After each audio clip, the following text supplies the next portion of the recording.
Good morning, good afternoon, and good evening. Welcome to the latest episode of the TMSG Show, titled No Banking. I am your host, the Reaction Gift King, and we have a chunky panel. Let's introduce them. To start it off, we've got the Playboy, the birthday boy, Justin. Ooh. He's completely out, folks. He's completely out of it. It was not happening today. We've also got from Florida our very own Honduran heartthrob, Marlon. Can we get some goddamn cold weather, please? I'm sick and tired of the freaking heat here. Oh, Lord. Jesus Christ. And we've also got the quiet man, Andrew. What's up, everybody? What's up? And not too far from Andrew, we also have the Southerner, Lee. What's up, guys? It's high noon. Love that. I like that. I really do like that. Thanks, everybody. Thanks for listening to us this week. We've got a great show for you. It's going to be a good one. I really can't wait to get to Justin's birthday bash, his birthday story. We're going to save that one for last. Only because I'm hungover. I said I'm doing this podcast right now. I'm chugging water. He literally is drinking water. He literally is drinking water. But to kick it off, batting leadoff, we've got the Honduran heartthrob. What are you bringing to the table this week? So I am bringing to the table a topic that is dear to my heart. How to kill people in Call of Duty, and I suck at nah. Basically, I was getting really interested about the whole Deadspin, fiasco that happened up there a couple of weeks back. Oh, I guess 2 weeks now. And I just wanted to talk to you guys about it and see how you were feeling about it, or what was your thoughts about the whole situation. Basically, okay, you want to go ahead and explain okay. Because I know what you're talking about, but I don't know if other people know what you're talking about. All right, so Deadspin is a commemorative blog, news articles, news section, basically like a magazine about sports, or well, it used to be about sports. But basically, the premise was this was about a Kotaku website where basically you have news and journalists talking about sports in a different spin that you normally would have gotten with sports. You would get a more political views. You would get more, mainstream media type news when it comes to sports. And mainstream media sounds to me like it's going to be full of fake news. Yeah. So basically, as the years went by, they became a lot more liberal, more left leaning, and I'm okay with that. But I'm not. But I understand that. That's fine. That's your point of view. But what happened was that this was owned by Univision before, and they said that, hey, you know what? We don't want to deal with this anymore, so we're gonna sell it off. So they sold the news articles, stuff like that, paper, whatever you're gonna call it, to a new group. And basically, the group said, listen, we understand you guys have been doing this type of job in a certain way for a really long time, but we kind of want to change things around it. We want to make it more profitable. And when you have new management, things change. That's given. Now, when that happened, basically they were realizing that the numbers weren't adding up to their standards. Corporate management, how they are. Basically say, hey, listen, we're going to be very aggressive about how we're going to do ads in this website from now on. And they decided to put autoplay ads without the ability of taking them out. This caused certain feelings among the people that visit the website and people that cover this, people working in the website. And they say, hey, listen, if you have issues with the autoplay, this was Justin Schreier tweeting about this, say, hey, if you have issues with this, please talk to management. They had to deal with this. This caused an entire freaking kind of worms to be opened up. Basically, the editorial management for Deadspin says, hey, listen, we don't like what you guys are doing. We've been doing this for a really long time, and we see where the profits are coming and where we can fix it. Stick to sports. And basically, management said, yeah, stick to sports. And people from the management, like the head editors and stuff like that said, no, we're not going to stick to sports because we realize that non-sports news bring more dough to the company, and we're just trying to help the company. That's the ethos that we're going about. Basically, management said, no, we're not having that. I have to cut you in and say that's not necessarily it as well. A lot of these folks are left-leaning ideologues. They drink the Kool-Aid. They believe it. I know that. But continue.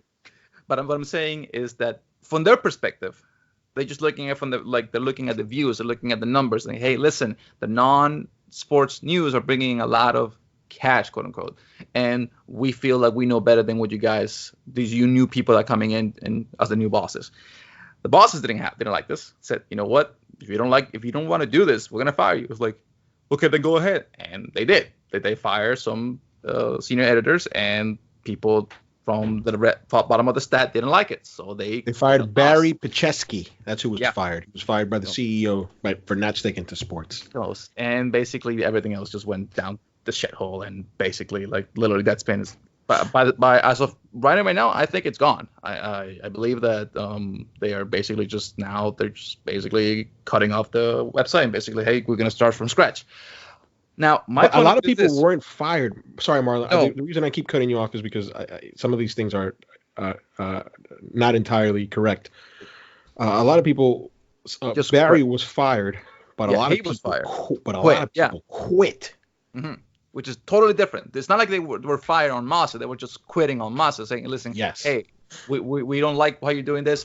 I'm quitting, and that's fine if you don't like working a job. But you got to understand, I was looking at some of the stories these people were saying, and some of the tweets that were coming out. I was like, wait. You're telling me that you're saying that you are basically saying that because you put up a piece that says sandwiches are better than, hot dogs or something like that, some BS like that, that tells you that you're now a great journalist, and that because people watched that and there was like 100K views on that specific article, now you think that you're some great, journalist. I'm like, excuse me, get the fuck out of here with that, So they were just looking at the numbers without looking at the context and looking at what they were just writing. A lot of the articles that I was reading about were basically Kotaku level articles that just were, I don't know, nonsense. I mean, in pardon my way of looking at it, but when you're looking at something that's supposed to be about sports, like the website says, hey, we're talking about sports,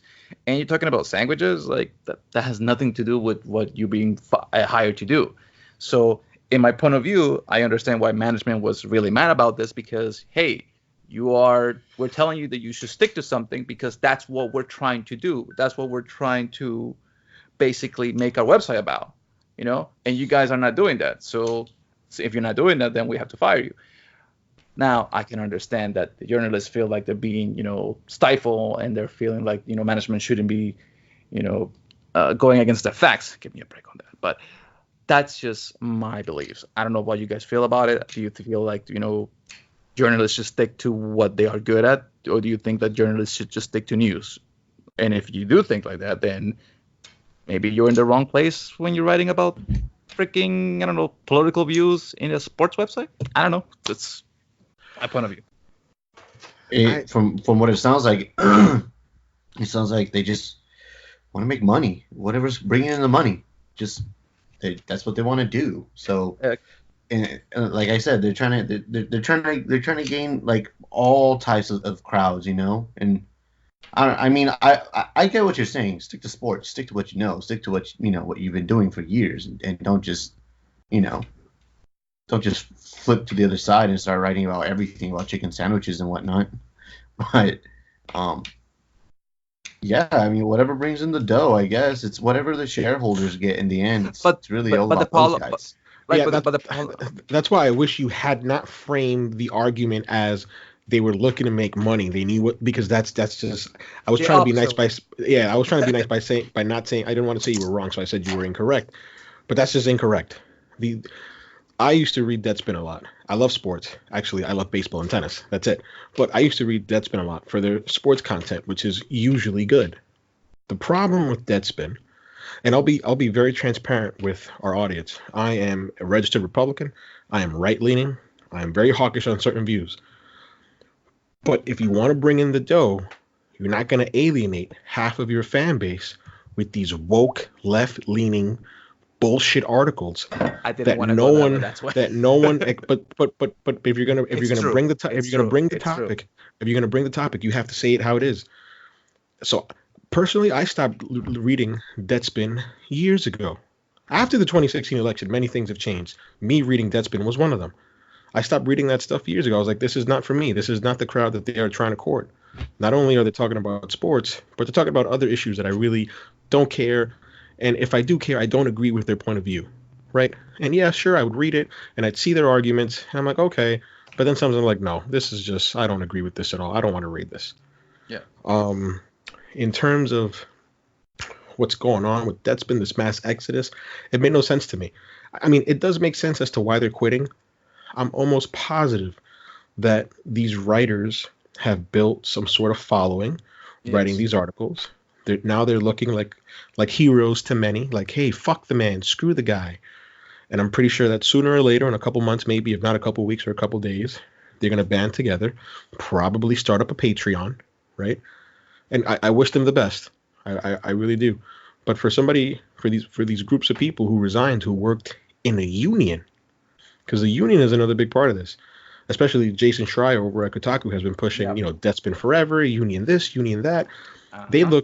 They look incredibly weak to resign, right? If this is about whether or not they have the right to publish and write the articles that they want to write about, independent of the sports articles, they should have fought this with the union. Through the union, they should have they try to come to some sort of agreement, some sort of compromise, but they didn't do that. They threw a fit, and they all resigned. Yeah. So I don't know. My issue with this entire thing, it was like you said, like it was their argument is weak. Okay, if you look at it like, well, we feel like the management was stifling our creativity when it comes to writing, and they were being too higher fisted about it. I'm like, that's fine, but you got to remember, this is their company. They own this. You don't own it. You are being hired to create articles that will help the company, but you are not in charge of it. And I get the feeling that a lot of these writers felt like they knew better than management, which they could have known better than management. But the problem is that, listen, I work in the private sector. I may have great ideas of how to increase, revenue for the business, but that's not my call. I don't have control over that, And if I throw a fit, it's not going to change anything. I'm just going to get fired, And a lot of these people, like and this is how I just see it nowadays. A lot of millennials just see it as like, I know better than the people before me, so they should, listen to me. And I'm like, that's fine, but you're thinking it in the wrong way of just going about it. That's not how things work in real life. So how does this affect Kotaku and Gizmodo and all these other freaking publications when it comes to gaming? I don't know. Maybe they'll cut stuff here and there. Maybe nothing will happen. But for me, I just feel like, from the perspective of the journalist, I understand where they're coming from. You don't want people, telling you what to write or being censored in any way. But from the perspective of how business works, they're just like, you're overstepping boundaries, and that's just. I don't want to be disrespectful to the writers over at Deadspin, right? I'm pretty sure they're talented. They know their stuff. Yeah. They know their stuff, but it's not the New York Times. It's not the Washington Post. They're a blog. They are a sports blog. And I think there's two different issues here. There's the issue of whether or not they should be allowed to write what they want to write about, right? Which, as a rebel, I sort of agree. Hey, listen, if you want to fight the man, go through the union. I'm a union guy, right? I'm a union guy, believe it or not, even as a conservative. Fight through the union. Try to get your rights. See if you can battle this out through the union. Have the union help you, right? But I also see it from the different point of view as, hey, you were hired to be a sports writer, not to bring these social justice warrior issues to the fore. That's not what you were hired for, right? But what about you guys? I see you guys being quiet about this, both Andrew and Lee. What do you guys think about this topic in particular? Honestly speaking, I don't know much about the subject, but just listen to you guys. I don't know if I'm going to a sports publication, like I would want to know about, I guess, sports news and journalism, not necessarily politics and everything else associated with it. But I don't know. I mean, Here's the thing, though. I mean, that's what they were known for. They were known for sports, but now exactly that's what I'm saying. So it's like you start throwing in like political views and stuff like that, and that takes away from the story. Like if you want to write, I guess, on political stuff, go work for a political thing, or if you're going to do that, like I guess if you're a journalist, you write your own stuff too. So do that on the side or something like that, not necessarily for your job, where your job is sports journalism. So I don't know. Even the people that were like helping them out, like on Twitter, when they were like tweeting about all like these publications that we got all this money, quote unquote, that they were bringing to the company. But yes, if you ask me, it just sounded like even the comment section, all of them were like, my biggest news was about talking about political views and Donald Trump. Like my biggest one was talking about how the dogs lean left and right, and it was like the comments were like, wait a minute, this is supposed to be like a sports blog. Why are you talking about this? Yeah, it's like jumping on ESPN or something like that to listen to a debate or something. It's like the Democratic debate. It's like, wait a minute, that's not what I got on ESPN here. Like some of the comments were like hilarious. Like, sounds to me like you're just a horrible sports writer. It's like I don't know, man. I feel like I want to talk about the topic because I just it just got me mad because of like how people nowadays just take everything that other people say and just try to validate what they're feeling about certain things. Like if somebody goes to a blog and talks about how Donald Trump is like the worst thing since sliced pizza or something like that, and people are gonna go, he's right, he's so wrong. I'm like, yo, like that he's just talking shit out of his ass and you're just following it because you just agree with him, right? Like there's no substance to what he's talking about or the arguments that he's making on his article, right? And I hate that, when people take journalism to just become like, fake news, like Gustavo was talking about, and just taking it as a freaking joke half the time. Whereas like, say the news, say the facts, put it out for everybody to understand and digest and come up with their own answers, Don't be putting your own spin on things, And even though I did that right now when I was talking about this website, it just felt to me like, stick to what you know and don't try to overreach. Univision, does Univision still own them? Didn't Univision sell them? Yeah, Univision sold them towards the new company, and that's where they got the new. Oh, okay, that makes sense. Like, I just read that right now. Sorry, I apologize to you. Like Univision, own like a lot of fucking like, dude. If you can get into how much fucking companies own shit, it's disgusting. Like Disney. The company owns like so much crap that makes you go wait. I agree. But sticking to the topic at hand here, I think that going back to Deadspin, I think Deadspin's only the beginning. I mean, Gawker was shut down back in 2016 because of the whole Hogan thing. We're not going to talk about that, but I think this is just the beginning for a lot of these left-leaning sites, and to try to stick also to the gaming industry. We're all gamers here. Our listeners know that. But if you look at these outlets, IGN, GameSpot, they're not quite to the point of a Deadspin or a Gawker. But the majority of the staff that works there are left-leaning folks. And as somebody like me, like, for example, there's people out there like the Justins of the world who may or may not lean anywhere. They just don't care. They're like, all right, just live my life. That does not affect them, and I'm happy for them. That's great. But then you have folks who may be on the right, and there's a left-leaning publication that they don't like myself. Or folks who may lean on the left, and there's a right-leaning publication that they don't like. But when you're supposed to be a neutral publication, like an IGN or GameSpot, and welcoming of everybody, and I, as a right-wing person, know that I'm going to be called out, and I'm going to be possibly harassed, or anything negative towards me because of the way that I vote, or because of my views, that's when you got a problem. And that's the problem with these sites. It's happening with Deadspin. I think it happens over at Kotaku.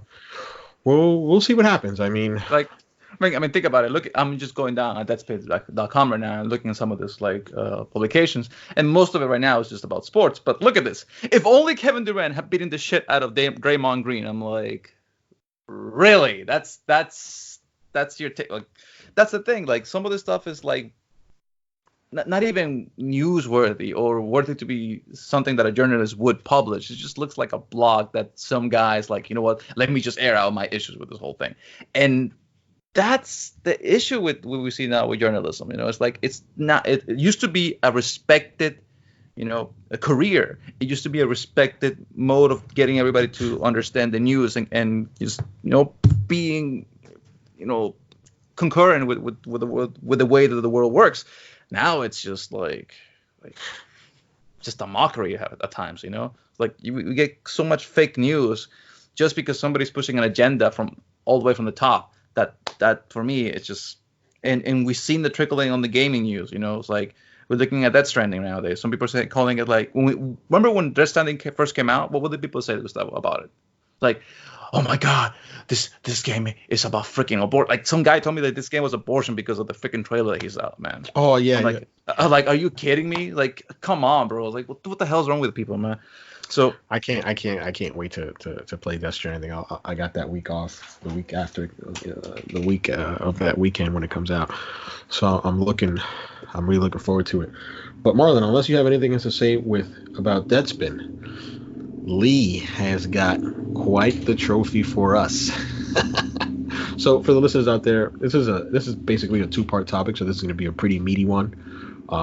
Lee and Andrew are both going to talk about Modern Warfare, but they're going to take up several or different angles. They're going to come at it from different angles.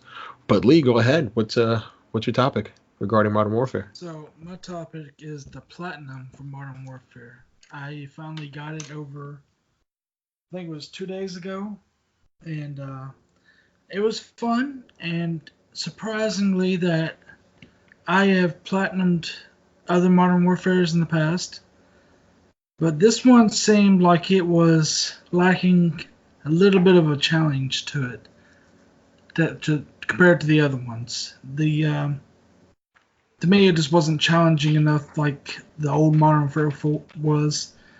In the campaign, the time to kill, you could be killed a lot quicker in the old ones playing on Veteran than you could on this one. I got most of my trophies actually playing on Veteran than going back on an easy level like Recruit to go and pick them up, which is shocking because most of the trophies are normally harder to get than being able to beat them on Veteran. So I just want to say that go ahead. I'm a trophy hunter. You guys know that. I don't know whether the listeners do, but I'm a trophy hunter. I like collecting the platinums. I haven't gotten one in a couple of months now, but I want to read this trophy guide by PowerPicks. I just want to read the introduction. Welcome to the Call of Duty Modern Warfare trophy guide. This is by far the easiest and quickest Call of Duty platinum to date. That's what I said, and that's exactly what I agree with that 100%. It's the easiest and the quickest that I've ever platinumed a Modern Warfare, and I've platinumed 2 others, I think, on Modern Warfare and the remastered and all that, and it was lacking a challenge in my expected that it wasn't hard enough to go for it. So to me, it's not worth as much as the old Modern Warfare platinums that I've gotten, but yes, it is a platinum to begin with, though. What number was this in the year and this in total? Was the 17th one this year. And total? And total was 23. That's a lot more than Marlon. What would you say was the most difficult trophy to get? The most difficult one was, I think the trigger discipline might have been the, well, it wasn't really that hard either, but to tell you the truth, I think that might have been the worst one. Which one? What do you have to do to get that one? You're in a big city, and you cannot hit any other civilian around. Like, so there's terrorists in the city. Yeah, I know what mission. It's on a certain mission, right? Yeah, I know It's about the that. second mission in the game. Yeah. And you can't hit any civilian at all, and you got to go around and hope that you got to watch which one's holding a gun, which one's not. That one was, I guess, the hardest one beside cleaning house, where you could only use one shot and cannot get hit by any of the enemies in the entire map. Yeah, that does sound like a pain in the butt. Right. I remember walking through some of those missions and like somebody hiding in a bathroom or something like that, and just I'm guessing there's some learning to where characters and NPCs are. Yeah, basically for that mission, I just said, screw this. I'm not doing that trophy. I just killed everything in sight. I'm a horrible person. I'm a horrible person, man. Once you know where everybody spawns at, and then like it gives you a lot of like checkpoints. So say you got hit or you hit somebody that you weren't supposed to, you can load the last checkpoint and it only sets you back maybe 2 minutes of play.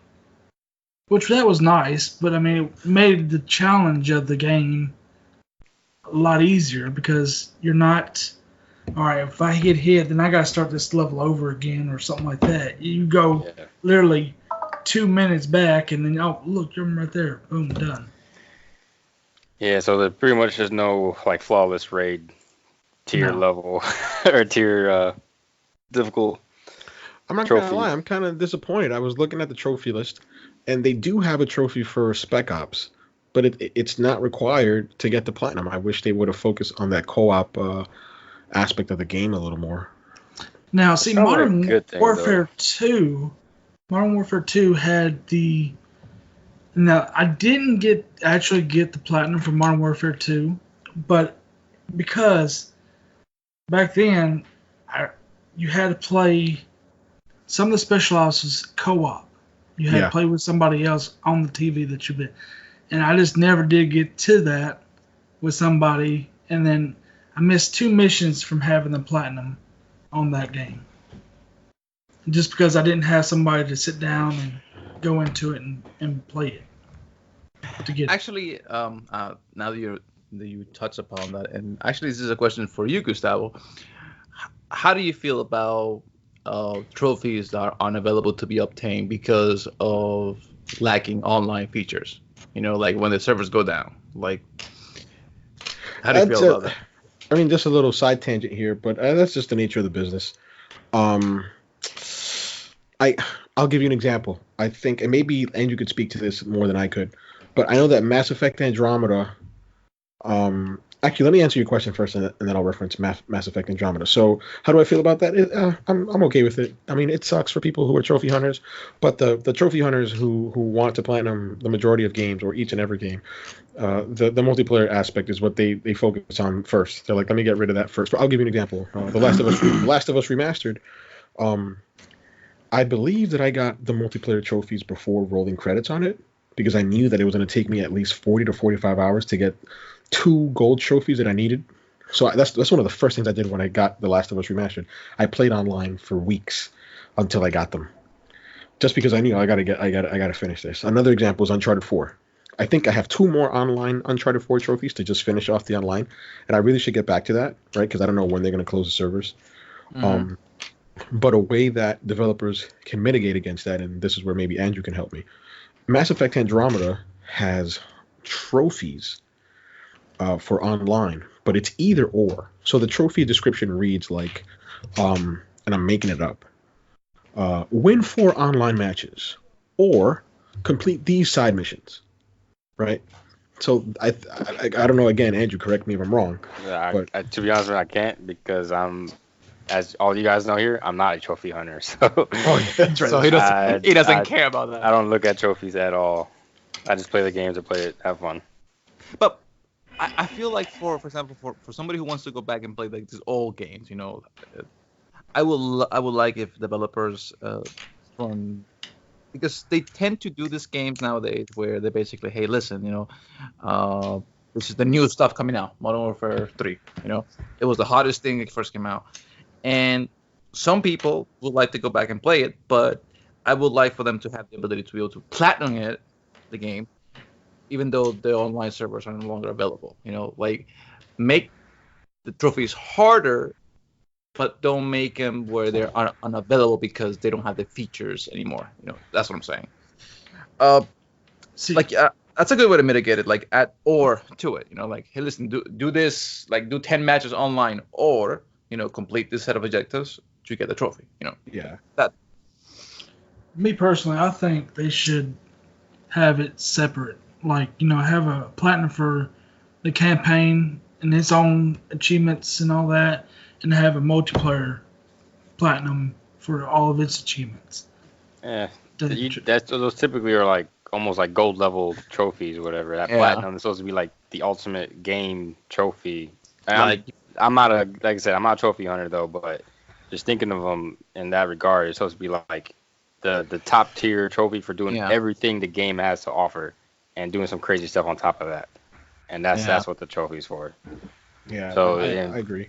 So like Call of Duty, for example, like if there weren't trophies for multiplayer, campaign and special ops, then how can you really call that a platinum trophy? I'm trophy. Yeah. Yeah, because no, I think I agree with Andrew. I mean, I appreciate Lee's idea, but I agree with Andrew because then I think you have like haves and have-nots, where you'll have and then you'll just screw up the whole platinum economy, right? Like if games come out with 2 platinum trophies instead of 1. But going back to Modern Warfare, Lee, you were disappointed because it was so easy.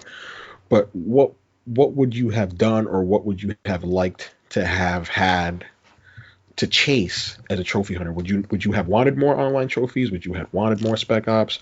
Would you have wanted maybe beating the game on not veteran, but what's the hardest one now? Hardened realism, yeah. Would you have wanted something like that? I mean, that would be nice. I mean, I wish, the special ops, I wish they were included into the platinum trophy, but they're not. I mean, none of the multiplayer or the special ops are included. Now, the special ops, I do agree, should be complete into the. Should be included. Included in the list. In the list, but I mean, that was one, and then it seemed like you didn't take as much damage when, like, the old Modern Warfares, they killed you quick. I mean, you take one step and you're dead. This one seems like you could take a couple hits and still, even on veteran. And realism is nothing different than, you don't have a place that says you've got to go here. That's the only thing difference between veteran and realism. Yeah, you don't have a heads up display. But I mean, it seemed like it wasn't challenging like that, because I mean, the old ones you get shot once or twice and you're dead. This one, it seems like you could get hit a couple times, get to cover, and still be all right. Well, It'll be fine. You can blame our society of making snowflakes when it comes to video games. You can blame that. Dalton and Jeff will be happy with their baby mode. God, man.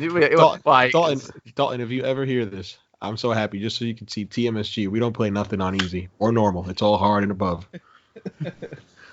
It's actually like, for me. I love you, brother. I'm just kidding, man. I love it. He's killing it.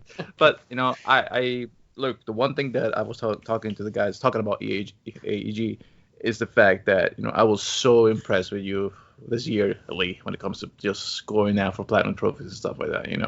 Like that is like, for me, like, from the guy that says like, I don't feel like playing these games because I'm not a first person guy. I'm not a first player person. I don't like single player stuff. I'm okay with that. I just play actually.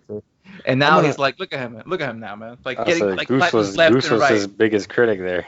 I'm glad Andrew called me out, because I'm gonna jump on this ass kissing bandwagon, and I'm gonna kiss Lee's ass. And Lee's got a big ass, so I tell you, folks, it's a lot of kissing. It's a lot of kissing.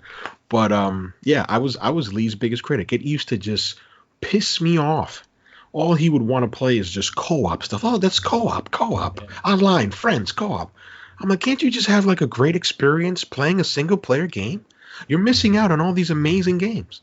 Right, I look at Marlon. Marlon's very diverse when he plays games. Andrew may be quiet, but he also knows his shit when playing games. And I'm looking at Lee, and I'm like, dude, what is going on?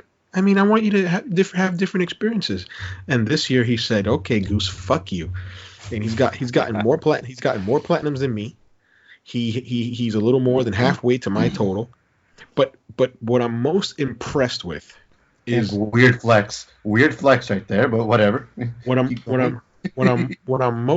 big nerd, and I like to flex about my trophies. This is what the conversation is about, after all. But one of the big things that I like about what Lee has played is just the diversity of games, and I hate that word, diversity. Yes. But the variance. There we go. The variance of games that he has played: Assassin's Creed, A Way Out, Call of Duty Modern Warfare. I mean, I'm missing 20 more. But Resident Evil 2, Resident Evil 7. Lee, what else am I missing? Destiny 2, The Division. What about the new remastered Spyro games? The Spyro games. The Spyro I mean, games. He is but if you really think about it, most of these games all these games that I've went for the platinum for mostly have been in my childhood in the past. Like the Spyros. I used to play that as a child. I loved them games. Resident Evils, I grew up playing Resident Evil. So, I mean, a lot of them old, their platinums are good. A lot of them are, but they were platinums that I've, always wanted to do because I've always played that franchise. Even Assassin's Creed, my favorite Assassin's Creed game would have been, Assassin's Creed 2. And that's what got me into Assassin's Creed all these years. And then he played the best one, or actually, probably, I haven't played it, probably the second best, Odyssey, and he got the platinum. And hey, Sony, if you're listening, if you make a remake of Legend of the Dragoon, he'll play that too. Oh, yeah, that would be one game I would love for them to do in a heartbeat. That game was my favorite as a kid. But to bring it back to Modern Warfare, and then to kick it off to Andrew, Lee, did you enjoy the campaign? I did. It was a pretty good campaign. It was. It wasn't like the other one, but I enjoyed it enough to play platinum it. Play it, go through it a couple, because I had to go through it at least twice anyway. So let me ask you this then: what is for you the best campaign of Call of Duty? I would have to say the original Modern Warfare. Okay, Modern Warfare 4. Gotcha. Fair enough. For you, Gustavo? I'm the last guy you should ask. I haven't played all of them. Okay. Screw you. I don't have to. Veto off. I don't need you. I want to give a shout out to Infinite Warfare. Infinite Warfare. Sorry. Infinite Warfare. No, that's like one of the. Infinity Ward is a company. The original Modern Warfare and I think the first Black Ops are really close in my book, because the original Black Ops had some twists and turns in there that were pretty awesome, especially with all the sidekick, or not, I wouldn't say sidekick, but all the not side missions, and the brainwashing and all that stuff. Okay. Like that, it was pretty crazy. For me, and this is the one that's gonna sound cheesy as hell, but for me, the best Call of Duty campaign was Call of Duty Modern Warfare 3, because for me, Modern Warfare 4 and Modern Warfare 2 were basically like lead-ups to like the world is basically going through hell right now. Like all the factions are getting tense. We don't know what's gonna happen. And 3 is like, fuck it, the Russians are gonna invade the United States. I'm like, oh shit, it's all going down. That for me, that's the reason why I love 3. Like some people say like the campaign sucks. Some people say that the multiplayer aspect of 3 sucks. I get that, but for me, just the sheer fact that Russians were finally invading the United States was for me like, okay, it's going down now. So I'm happy for you that you got your platinum trophy. I'm sure Gustavo is singing praises right now. But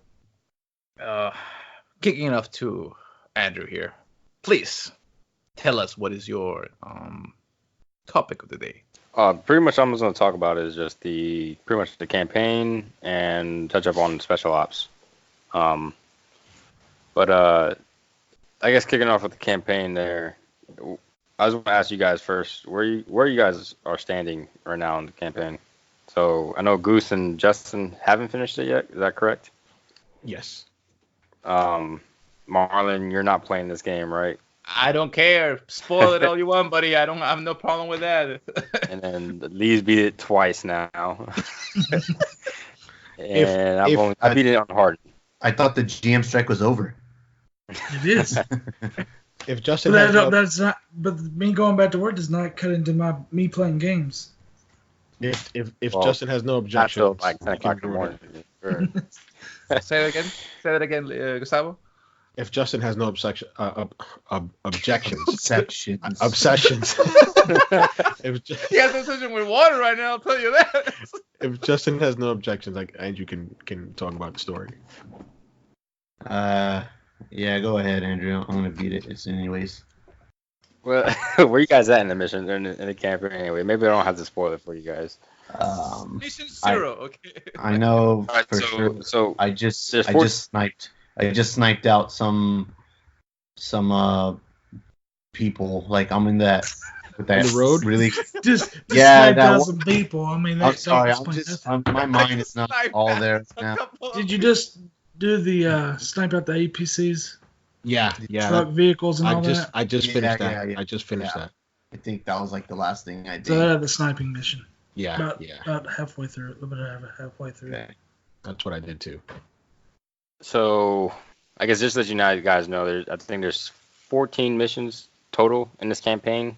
Mhm. On hardened difficulty, it took me like close to like 6 hours roughly to beat the whole game. Wow. I thought It's it. about, it's- about it's- almost the same it took me on veteran. Yeah, it's very short. I mean, it's not. You It's guys a are COD saying. campaign. It's a COD campaign. Yeah, I mean, Yeah, but this other one COD seems campaigns were shorter long. than the other ones, to be honest.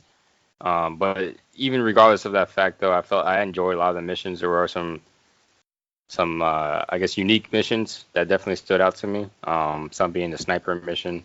I don't think you guys got to it yet, but you get to play as Farah, and you kind of it's her backstory. I played and that. I'm mission, sorry. I think was really cool. Yeah. That was cool. That's the last thing I did actually. I'm sorry. That was the last So one. hold on. I'm sorry. I'm gonna cut in real quick. I'm not gonna switch the topic completely, but I'm glad that they brought the campaign into this Call of Duty. I think they just put the campaign in here because maybe there was that small division of people. Like, what was the percentage of people for jumping into Call of Duty and going straight to multiplayer? It was like 30 by 70%, right? Yeah, 33%. Most people play jumping straight campaign. into multiplayer. The majority of people would jump into multiplayer. Yeah. Right. So I think they just did this campaign just to like, here's a campaign. Yeah. Yeah. I don't know. I could push back and say that this is the reason why they love doing it. We're trying to bring back into how Call of Duty used to be, but it's this Activision, so they could have done. I don't know what the hell's going on up there in Activision nowadays. They're. I'll just real quick, just to be nerdy and talk about development. So I don't think that the Modern Warfare campaign was a reaction to the lack of a campaign in Black Ops 4. Black Ops 4, by all intents and purposes, was supposed to have a campaign. It was pulled out last minute in favor for Blackout. These games take years to develop, right? And they're on a 3-year dev cycle. So when Infinity Ward started working on this game immediately after Infinite Warfare, in the pipeline, I promise you, was a campaign.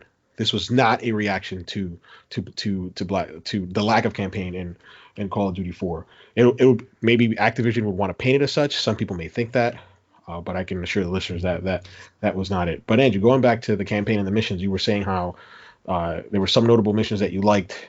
You had just said that the one with Farah you liked, but go ahead.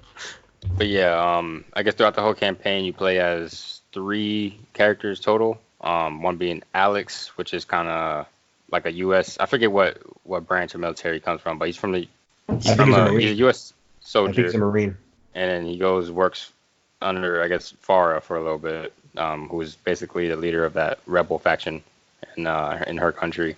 Then you play as another guy named Kyle, if I'm not mistaken, and he is like a police officer or special, like a SWAT guy or something like that. In I forget what country, but UK. Yeah, it might be the UK. Yeah, somewhere in the UK. Where Pierce, Captain Pierce, or Price, I'm sorry, Captain Price, just pretty much hires him on the spot, and you get to experience that recruits him like on the spot, and he, I guess, becomes a key part of that team. But I think the whole campaign is pretty much a prequel to all the previous Modern Warfare. So those who don't know. Oh, really? Yes. Whoa. So this is like almost like the makings of how Captain Price made his team, or got the authority to go on, like have this special ops team. That's dope. That's cool, the one thing that's the one thing that I kind of read about, like when looking at some of the tweets and some of the people that were writing the reviews about it. Like I said, like this, for some people that may want to listen to some spoilers, this game is set not before Modern Warfare 4, but a couple of years before that. Basically, you're gonna get a little bit of the background of Price and how he became, Wait a minute, Andrew. Just to be clear, so I can literally play this Modern Warfare and then go right into Call of Duty 4, Modern Warfare 2, and 3, and there'll be a through line through all those games. I think there'll be pretty much. I mean, is it nothing? I don't think crazy significant happens in this one that I'm aware of yet, at least, that ties directly into Call of Duty 4, Modern Warfare. Yeah. But this is just kind of like showing how Captain Price got his team together. Now, do we see if you I'll let you watch the end of it. I love that. But one of the things that, like, we mentioned it last week on the last podcast, but at the end of the campaign it says, hey, to continue the story, go into special ops. So I didn't play special ops until I beat the campaign, and then I was waiting for you guys, but you guys are a little slow here. I was playing Gears. I'm not gonna lie, I was grinding Gears. But terrible Lee and I jumped into it, and I have to say, I'm actually very disappointed in special ops as of right now. No. So as far as what, gameplay or storytelling? Content. Both. Right now, I could not tell what the story was. I didn't know. I knew there was, like, hey, go take out this guy, go capture, you hold down these points and stuff like that. Like, literally just basic objectives. Like, I had no idea what was going on and how it related to the story. No base building? No, it was literally, you get dropped off into like an open world map type thing. I wouldn't even say open world, but like a giant map. And it's like, hey, go kill these guys. And go do this. About Dying Light. There's no cutscene, nothing, at least. Do you choose characters? No. You could make a loadout, kind of like you do multiplayer. So what are the operators for? That's multiplayer. Oh, wow. Yeah, that's just like your skin and stuff. I'm ignorant. I thought that was like a spec ops, like a class. Like I thought it was like you had class-based horde mode. There are some classes like a medic, and I forget some of the other ones. Like medic lets you heal people faster, and then you could also you want to use your special ability. It picks everybody up that's downed at once, and you have to wait till that recharges, of course. So there are some classes to that in that regards, but the issue I'm having right now with the gameplay, and Lee could attest to this, is bugged. It's very bugged right now, and you almost can't make it past a certain point within the missions because your equipment and everything and kill streaks literally freeze, and you can't do nothing with them. You can't activate them. So you start running low on ammo. You can't, like, you start getting swarmed with enemies that get tougher and tougher, and you just that only happened in one instance, or or No, like no. to have We tried several times. This is it's a known bug right now. That doesn't And sound like a bug to me. That sounds like a feature, you know. no, it's definitely a bug. But it is known. A lot of people have been complaining about it all over forums and all of that stuff. So I'm hoping that this gets patched soon so that I could actually go back and enjoy those missions, or at least attempt them and complete those missions, because you have to complete those missions to unlock some of the operators for like multiplayer and whatnot. So you can't even unless you have a full squad that's really coordinated and don't die or anything like that. That's the only way I could see doing it. Lee and I were playing with randoms right now, or at when we attempted it earlier, and it was nearly impossible. So I'm gonna hit you with a barrage of questions because now I gotta pick your brain a little bit. Before you do, let me just touch base on the two other modes in Spec Ops. So that was just the main one. There's like 4 main missions that jump you into that large map, and then you go do objectives. Then there's a survival mode, which is kind of like horde mode. You just survive waves and waves of enemies and just get as far as you can, pretty much. And then there's a classic Spec Ops mode, and in that mode, it's kind of the survival mode from my experience. But in this one instead, the game drops off random kill streaks and stuff and has random weapons on the map that you actually go pick up and stuff. So it's a little more random instead of like in the regular survival, you get to go to certain spots and buy your weapons and attachments and equipment and kill streaks and stuff with the money you earn. The classic one, you just the game provides that stuff for you, and you have to just pick it up in between waves and whatnot. But yeah, that's pretty much all there is to Spec Ops right now. Go ahead, Goose. I know you have some questions. So you said you're disappointed. The first one is, do you see potential? You answered my second one, which was how many maps. You said there's 4 missions in total for that particular mode, and then there's survival, and then there's a classic. Now, my question is for survival. Is it like a horde mode, like in Gears, where you base build and you get up to 50 waves, or it's just like continual until you die? We didn't make it that far into it. We made it so maybe wave 20 something, I think, Lee. Correct me if I'm wrong, but we didn't stick around in that game mode long enough to see how far it went. I could look it up though and see how many waves there are. There's not really much building stuff to make and all that. You just build your weapons and then you use the map, trying to shoot the enemies before they get to you. Would you have preferred a zombie mode, or would you have preferred that Infinity Ward continue that mode they did in Ghost with the aliens instead?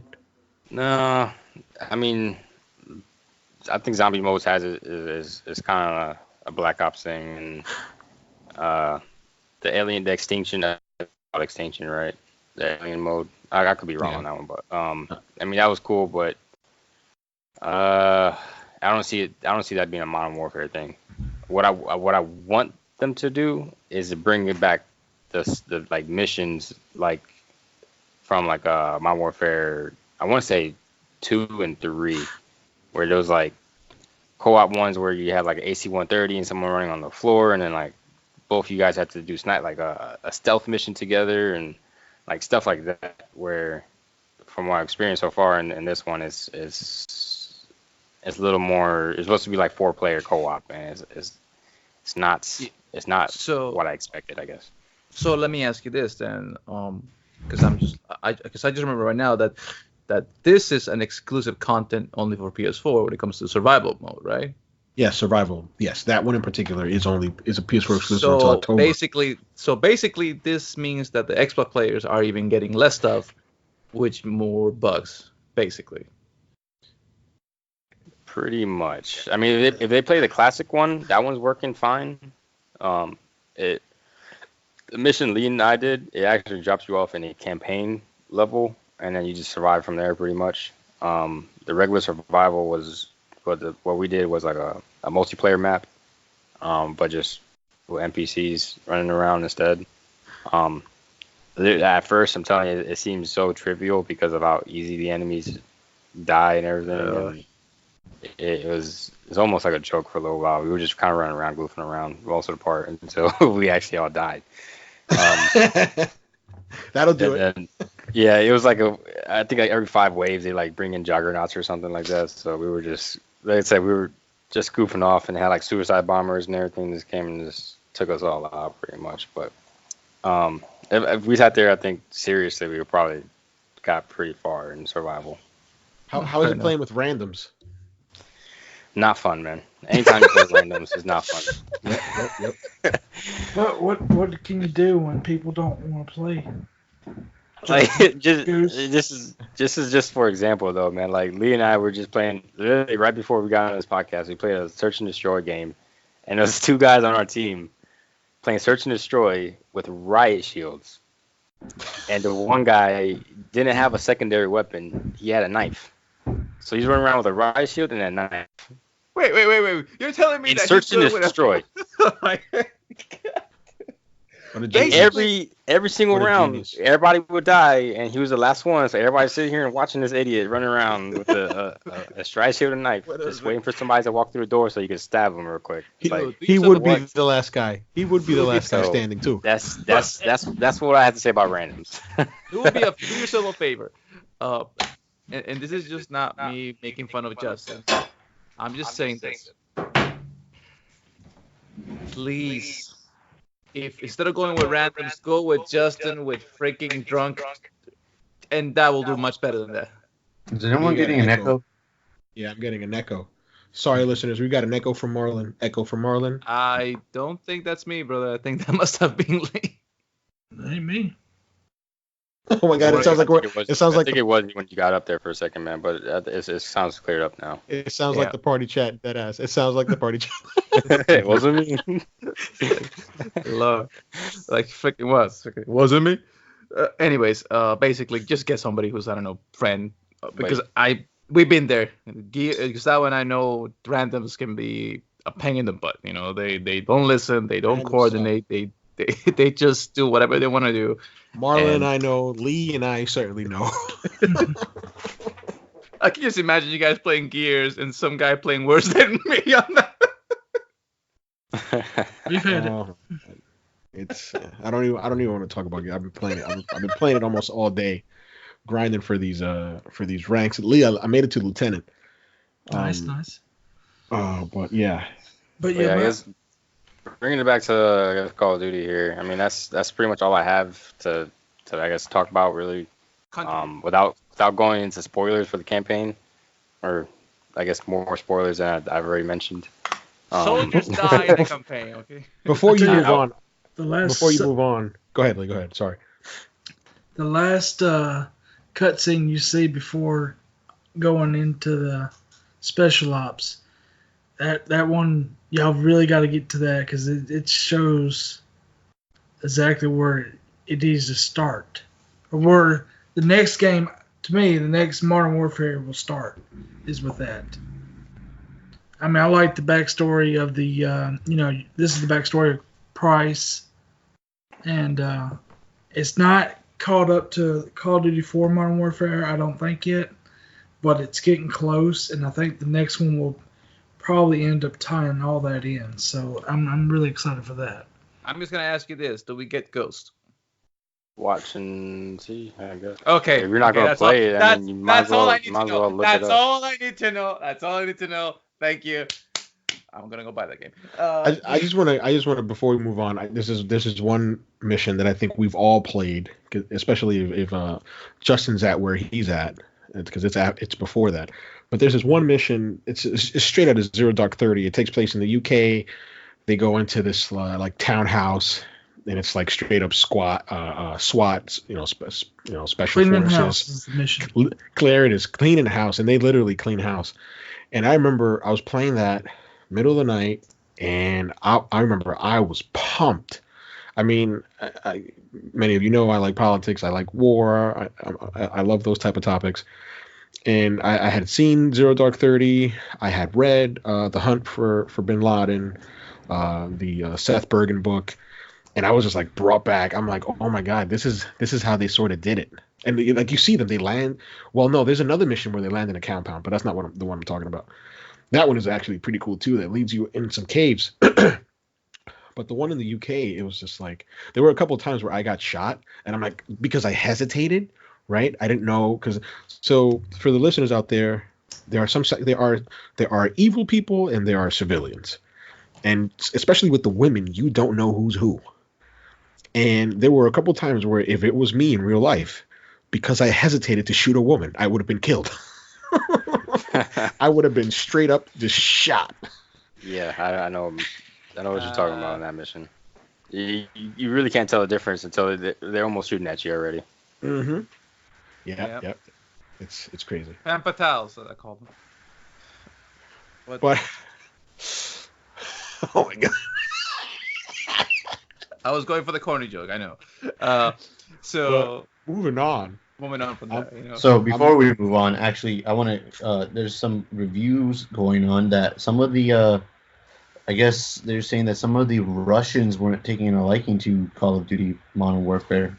When does the Russians ever like anything that we do? Okay, I swear to God, man.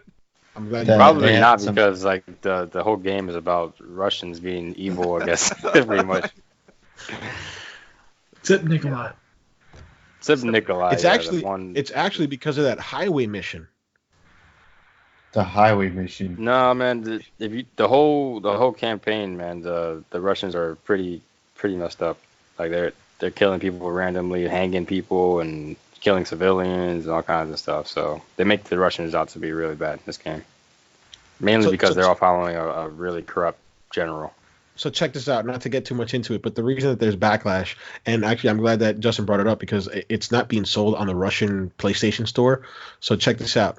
So let me see. Call of Duty Modern Warfare was released last week. The controversy surrounding the latest title stems from its Highway of Death mission. Players take on Russian snipers along a battered highway in the fictional country of Urkistan. However, some reviewers, including many writing in Russian, have noted similarities between the fictional road and a real-life thoroughfare that links Iraq and Kuwait.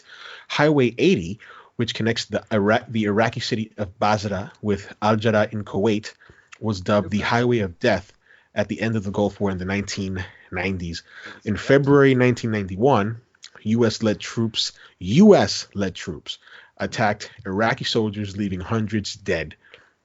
One reviewer on the Metacritic website said the game was demonizing Russia, while another said it pitted bad Russians against good Americans. A third user said the game has good graphics, but the plot is disgusting propaganda and lies. So if I was a Russian, and in real life it was the Americans who attacked, I'd be upset. But guess what? I'm not a Russian. I'm an American, so I don't care. Nice. Technically, I'm not Americans always win. Americans always win.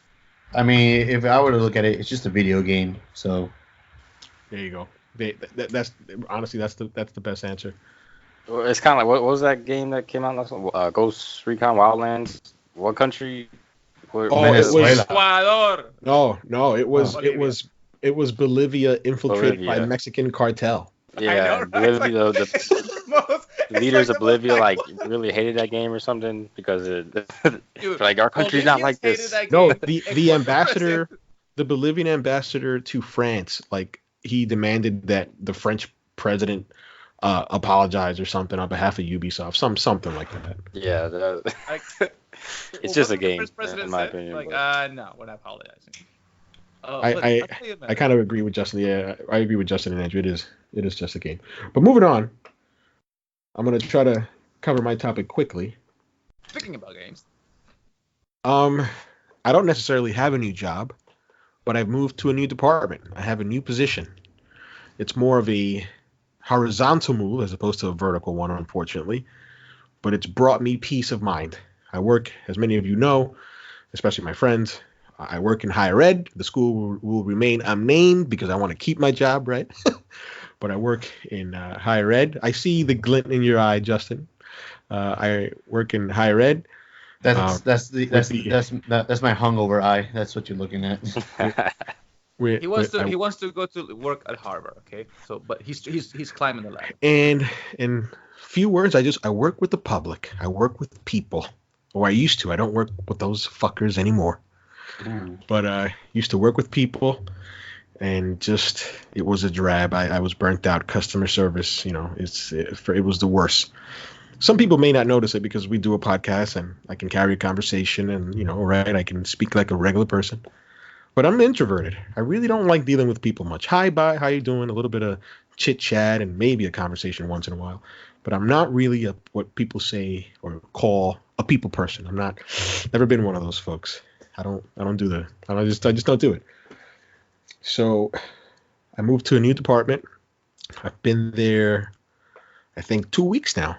2 weeks. I like it. Everybody's telling me, dude, it's going to be so much work from where you're coming from. It's going to be, oh my God, so much work. All this data entry, all these applications, all this stuff. It's just work, work, work. There's never really a low tide here. We're always on. And I'm like, that's fine. That's okay. I don't have to deal with people. I don't have to interface physically with people. I don't have to be cursed at. I don't have to be told to do my job. I don't have to do any of that stuff.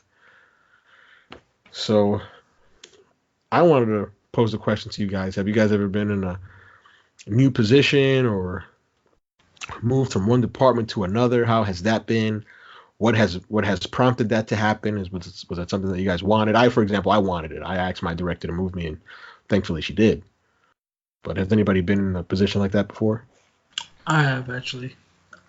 I used to work at a grocery store, and I started out as stocking the shelves and all that. As a back boy. And I ended up getting mad at one of my managers, basically. And so I was good friends with the boss, and I told him, it's like, you're going to have to, I'm probably going to go find a new job, because I cannot stand working with this manager anymore. I mean, I just won't do it anymore. So he calls me the next day. He's like, I got a new job opening, new position over in the meat department. You become a butcher, and you won't have to deal with that manager anymore. So I was like, okay, well, I took the job, and I stayed there for another year or so. But that was... Yeah. He became the best butcher in town. The best cuts of beef. No. If you want a filet mignon, he was your guy.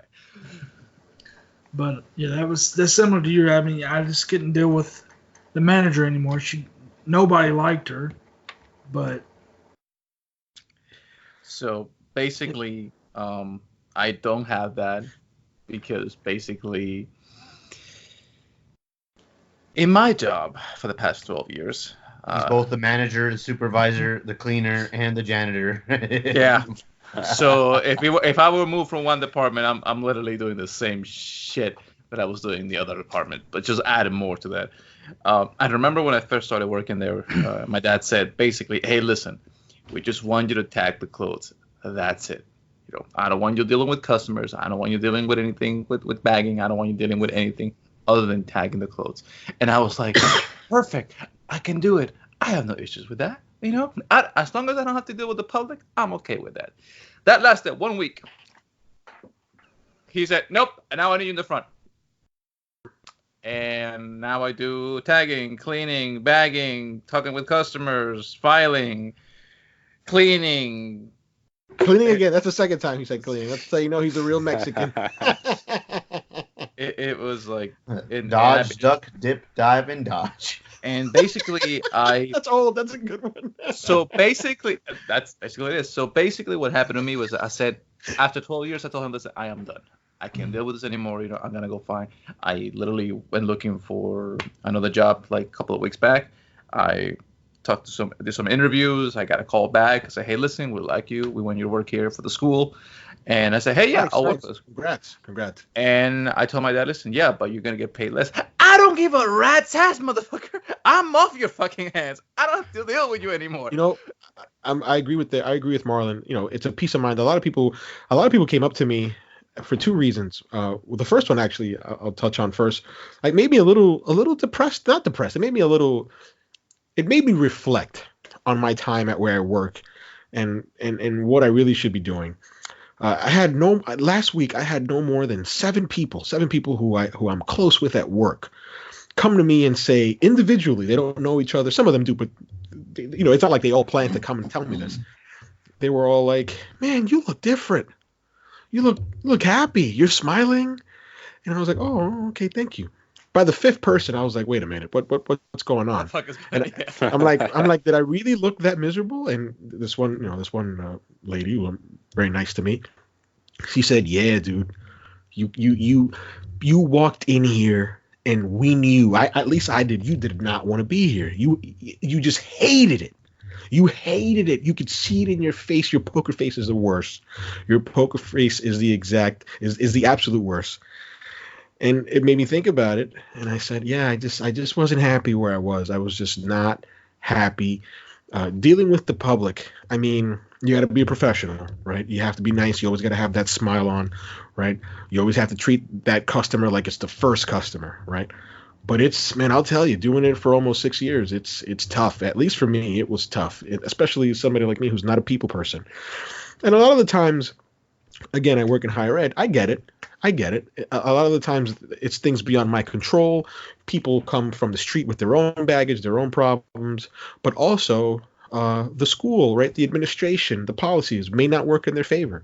It may be like, they feel like they're going through obstacles. A lot of them complain, "Oh, you're giving me the runaround. I went to this department. This department told me to go here. That department told me to go there. Now I'm going back here. Where do I go? Where exactly do I need, what exactly do I need to do to get help?" So from that aspect, I get it. And I'm just the face behind the counter representing the school. So I'm going to get the shit. I get that. But after a while, at least for me, I'm just like, I'm tired of eating shit. Yeah. I am tired of it. And then the schemes that I see, I won't even get into that, but then the schemes that I see people do, I really don't like that. There's a quote that you probably lived by working in that position, Gustavo, and I just learned this quote last night on the Uber drive to my party. The guy says he used to work in a Ford dealership for service, and he says the quote was, "The customer may not always be right, but they are never wrong." Yeah, that's a good one. Yeah. That makes perfect sense. I'll give you an example. One of my, I won't name her, but one of my former supervisor, who was a great supervisor, and I didn't see that until she stopped being my supervisor. She brought me into her office for training, and for all of us, not just me. And she was like, she always used to say, "You have to let them down softly." She's like, "Gustavo, you're very direct. You're very to the point. When the answer is no, you tell them no." She's like, "I'm not telling you to stop telling them no. I'm just telling you to say it softly. Instead of saying no, say, 'I can't do that. It cannot be done. I'm so sorry.'" Right? I'm like, isn't it just easy for me to say no? Right? The answer's still no. Just say no. But anyway, she was right, and I was wrong. But I'll still say no because I like saying no. We know you like to say no. Here's the thing for me, man. Like when we're talking about like how dealing with the public, there's a certain what's the word I'm looking for here? Set of skills that you need to be able to be effective with them. And letting them down gently is one of them. But the other one is, it's just being open-minded and just letting them know, "Hey, listen, I would love to help you out, but I just can't do it. I would like to help you with this. And here, let me give you some options that you can do to alleviate your problem." But I see some of these schemes that people bring to this freaking store. And it pisses me off. Because, like, I can understand if my store did something wrong with their clothing and messed it up, and that is our fault, and we have to fix it. I have no issues with that. But I see some of these people coming in with the store with clothes that I know for a fact that the cleaner in front of the store messed up, something that they messed up, and they try to blame it on us. And I'm like, I can see it coming from a mile away, and I cannot tell them anything because it's not my responsibility for it. And I get shit for that. And it pisses me to no end dealing with that for the past 12 years. And I said, and the reason why I said, you know what, I am done with this, was because old lady came in with a couple of clothing that basically she was telling us that we ruined it and we needed to pay, like, I don't know, something like around the price point of $3,000. And she starts like making a big scene, starts yelling at everything. And she tells me, "Listen, I'm going to sue you guys, and I'm going to sue you for treating me badly like that." And I said, "Ma'am, I would love to help you up, but there's nothing that I can do with it. Like, bring me to the manager. The manager's not at the store right now. I'm the one that can help you out. And she just starts going off. You should have said you're speaking to him. Yeah, no, she just started going off. And then I started looking at some of like the tickets, and I go, ma'am, and this is what really pissed me off, ma'am. You know that this tickets has like this other store's names on them, right? Oh man, she was stupid. She's not very bright. And she just looked at me like her face went red, like her face went from white, from furious pale to completely embarrassed and red. And she's like, give me that, and she just fucking walked away and get away from the store. And I'm like, no, I'm done. At that point I said, I'm done. Dealing with people is a hoot. I mean, people come in and they'll be like, can I talk to an admissions counselor? And I'll be like, hey, you're talking to one. Or my favorite one, this is my favorite one, can I talk to somebody? Hey man, believe it or not, guess this, I'm somebody. Believe it or not, I'm somebody. But or when they come to the store, the front counter, and they're talking on the phone, and they're like, and you're like, may I help you? And they're just talking on the phone, like completely ignoring what you're saying. Hey, yo, like, I don't bother. I call the next person. If there's a line, I don't bother. If you're next in line and I call you and you're on the phone not paying attention, I will call the next person in line who waited respectfully. I don't waste time with that. I don't do that. But going back to before I move on to the topic. Going on to the new gig, I'm enjoying it. Everybody is right. This is what they call a low time, and there's a lot of work. It is much more work than I was before. But believe it or not, that's what I get paid to do. I get paid to work. And I'm happy. I really am. I'm really happy at this new department. I have something that I haven't had in a long time, and that's peace of mind. I come in at 9. I leave at 5. If a student comes in at 4:59, right, I don't have to deal with that. At 5 o'clock, I'm gone, right? I don't have to stay the extra 15 minutes, whether they pay me or not. It's not about paying me. It's just that I want to get out at a certain time, right? And I don't have to worry about that anymore. My new boss is very organized. She's extremely organized. When you come to her with an issue, you better know exactly what it is that you're talking about. You better be ready to give examples and explain exactly what the issue is so she can help you. Everybody, I think it's about 9 people in the department. I have my own personal cubicle now, which is, I hate that flex. I hate when people use that as a flex. This is not a flex. I hate that. Oh, I've got my own cubicle and it's by the window. Who gives a fuck? I don't care. That's just right there. If I hate it. It's like, I got an office with a window. I hate that fucking flex, dude. But I finally got my own cubicle now. I don't have to fucking share it anymore, so that's a good thing. But that brings us to the birthday boy, who looks like Happy birthday, brother. Thank you. He looks like he just came back from the shitter, man. Were you dealing with customers the entire day? Let me tell you. So I've shared this with the boys when we were in Vegas the last time, but I popped some milk fizzle last night. Ooh. And for those of you that don't know, milk fizzle, yeah, milk fizzle is like this vitamin thing that helps break down the alcohol in your system a lot faster, but it gives you the Hershey squirts. Oh, for sure. Bubble guts. Yes. Oh my God. I was at that bar last night and I was talking to some girl and I vaguely remember this part, but I told her we were in conversation and I was like, hold that thought. I'm clenching my butt cheeks right now. I have to go to the bathroom. Oh, man, and I walked away. He torpedoed himself. He's like, this is it. Well, she had to know what she was getting herself into anyway, so. Some of that mud butt. Yeah. I was going to ask you, you have some wipes or something? Yeah, brother. So how did the night start off, dude? What plan? Who went? Where? Who planned what? What did you drink? Today was supposed to be day 2. So much for that. So much. Day 2. So much for that, right? Day 2 didn't happen because everybody was so wasted.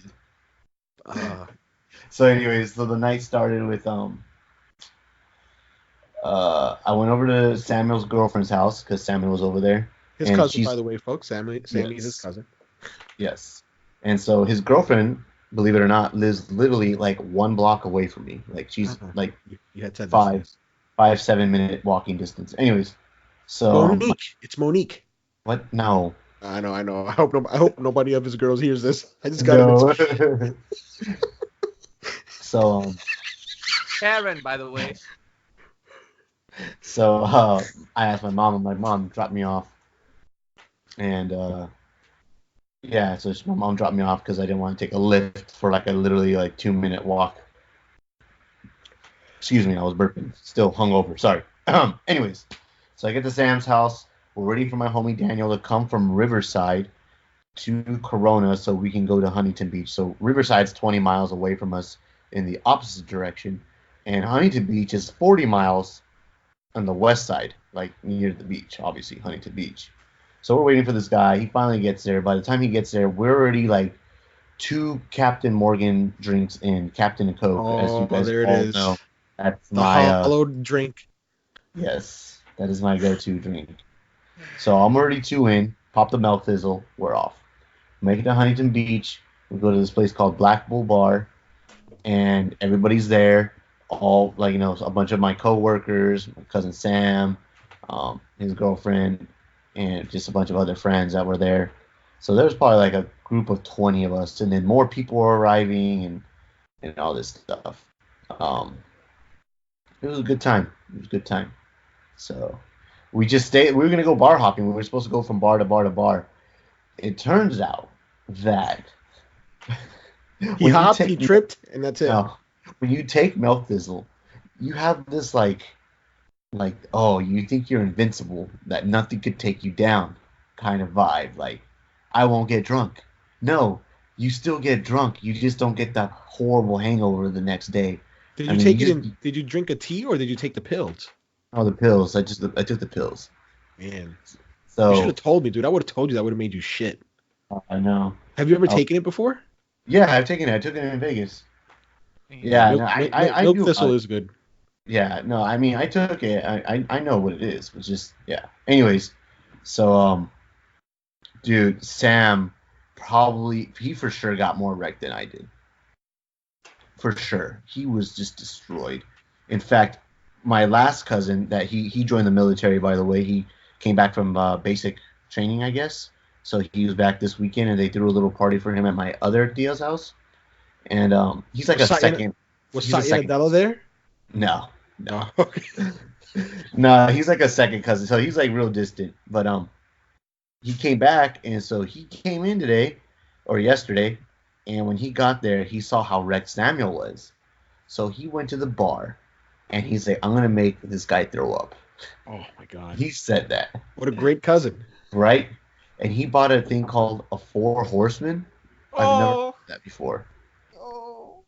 And it's literally like 4 different drinks, like Car Bomb, Jaeger, and all this stuff. And I don't even know what it was.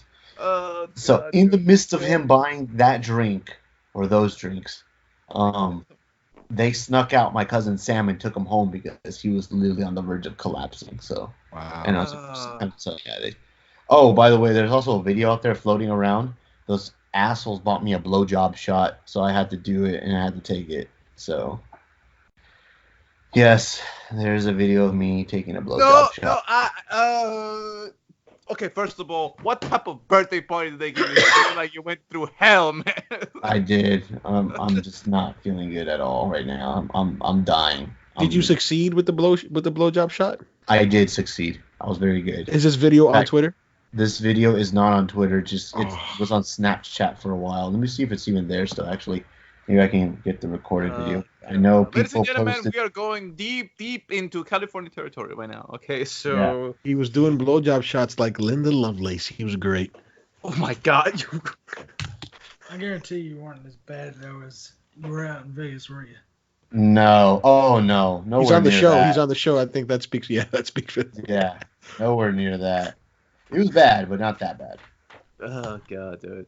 But yeah, it was a great time. How old did you turn? 28. All right, still young. Still young. shitty age. A shitty age. It's just the number. The number is ugly as all. I'll be turning that next year, and I don't want to. So actually, talking about that, you're 28. Andrew, you're 28 as well, or you're 27? 26. You're 26. Younger At least 26 as well, right? No, he's turning 28. Next year. He just turned 28. Yeah. So basically, I'm the oldest guy. Marlon and I are the oldest. So we also took a lift from Corona to Huntington Beach, and that was $44. What? Yeah, it was $44 to get from Corona to Huntington Beach. However, any dancing, any shorties? Yeah, there's some cute girls there. I was just too drunk to do anything because I was, like I said, I was talking to one girl. My butt cheeks were clenched. Damn. I was just focusing on the bathroom the whole time, dude. He was like, I'm gonna cyclone noodle bomb this place. I did. All right. Taking a lift back home was $144. That's wild, dude. What time was it? What time was it? It was at 2 a.m. And you split that up with people, or you just paid that yourself? Yeah. No, we split it. Okay. That's wild, dude. All right. You said it was 40. You said it was 40 miles from Huntington Beach to Corona. From Huntington Beach from Corona to Huntington Beach, it was $40. But on prime time, 40 miles. That's wild. Justin, the Fourth Horseman, was it the regular one, original one, or was it like a variation of the Four Horsemen? I don't know, to be honest, dude. My cousin bought it for him, and then he's like, "Where's Sam?" And I'm like, "I think he left." And then he's like, "Oh, then this is for you." And I'm like, "No." Okay, so that Andrew, Lee, and Gustavo knows, the Fourth Horseman has 1/4 ounce of Jim Beam bourbon, 1/4 ounce of Jack Daniel's whiskey, 1/4 ounce of Johnny Walker Scotch, and 1/4 ounce of Jose Cuervo Gold tequila. The variations are a little bit more extreme. That's what I'm asking for. Mm-hmm. The Four Horsemen of the Apocalypse has 1/2 ounce of Jim Beam bourbon, 1/2 ounce of Jack Daniel's whiskey, 1/2 ounce of Johnny Walker Scotch, 1/2 ounce of Jose Cuervo tequila, 1/2 ounce of Jägermeister, 1 ounce of pineapple juice, 1 ounce of fresh lime juice, and a little bit of syrup. No, I'm good. Just let me get a shot of Beam. Let me get a shot of Beam. I'll just take my Captain Coke. Was this your? I doubt it, but I don't think this is your craziest birthday bash. I think you probably had wilder and crazier ones. Yes. This is like a mild one. It just hits you because you're getting up there in age now. Yeah. Hey, it doesn't take me all day to recover, so. And probably the Hershey squirts didn't really help much either. Also, as a birthday gift to myself, well, it's not really a birthday gift because it was kind of free, but when I upgraded to my new iPhone 11, I'll go into off topic over here a little bit. I got a free subscription to Apple TV Plus for 1 year. So I'm like, oh, cool, another subscription service. So I went to see what shows they had available on Apple TV Plus, and they had only like 4 shows, and one of them was called 5. That's why it's free. Yeah, for 1 year. So one of the shows is called C by Jason Momoa, or Aquaman. That's right. So there's only 3 episodes, and each episode was an hour long. So I already finished that series. Now I'm like, okay, so now what? Now I gotta wait for season 2, or are they gonna release more episodes per week or something? I'm pretty sure it's Apple. I'm pretty sure you're gonna get throughout that year. You're gonna get content to watch. So I'm hoping so. But yeah, that's pretty much it. So got home late and watched a little bit of C. This morning I woke up. We were supposed to go to Hermosa Beach for some mimosas. However, waking up that I was feeling pretty good this morning when I woke up, and then I started playing some Call of Duty. I played with Lee and Andrew, and then I was like, all right, guys, I gotta go throw up. I'll be back in a couple hours. And he never got in a couple hours. That's how bad it was. I gotta go throw up. Yeah. So. And then we finally see him on the show.